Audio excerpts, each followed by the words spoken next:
O veneno invisível, a dor invisível da crítica, capítulo 1. O nascimento da crítica.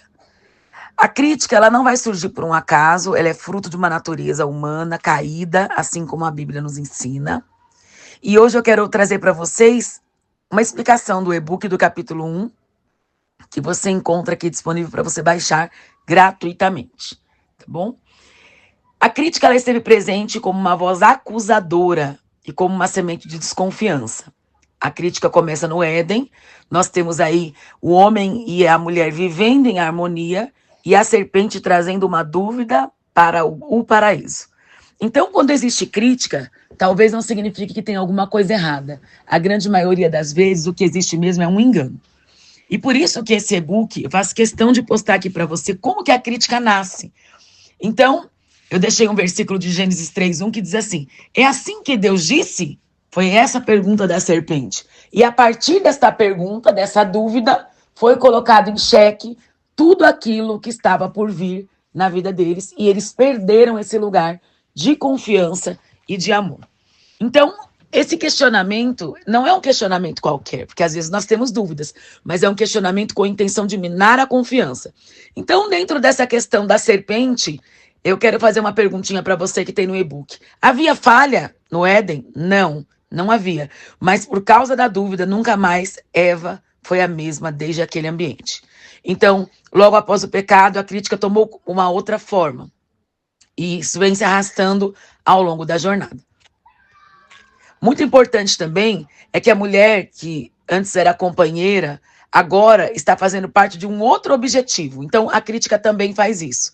Aquela pessoa que era sua companheira, aquela pessoa que estava com você, agora ela traz o veneno invisível. E você também toma desse veneno. A crítica não é um veneno apenas para quem critica, mas a pessoa que foi criticada também se torna uma pessoa envenenada. Outra questão muito importante que nós não podemos deixar de lado, eu quero que você observe, é que a partir do momento em que a crítica entrou no coração do homem também, ele passou a não ver mais aquele ambiente como Deus via. Ele agora passou a ver aquele ambiente como um ambiente de ameaça.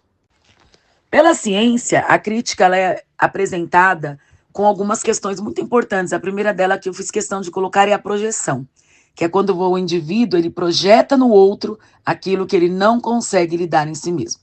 Então, se tem alguma coisa que você acredita que esteja falhando e não sabe lidar, você acaba projetando essa crítica no outro.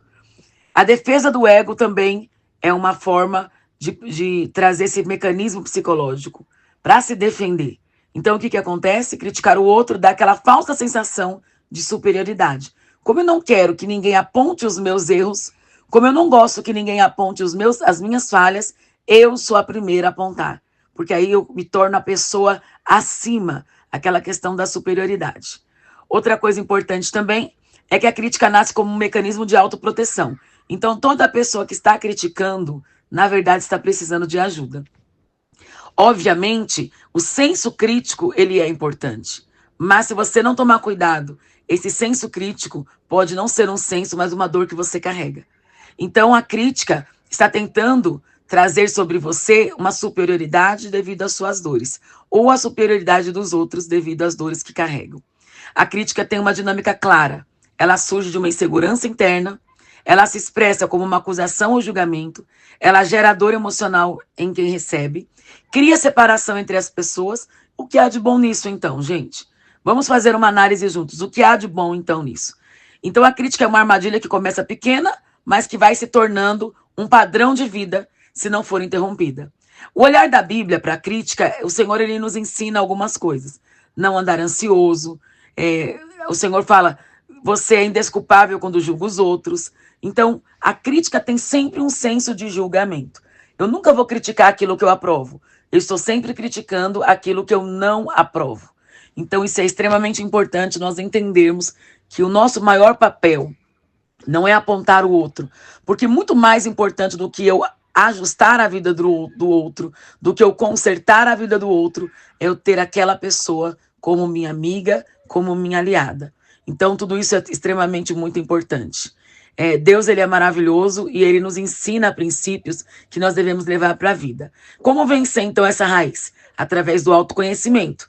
Nós precisamos olhar para dentro de nós e ter responsabilidade, em vez de culpar, assumir o próprio papel diante das circunstâncias. O meu papel não é criticar o outro, mas é construir o meu castelo.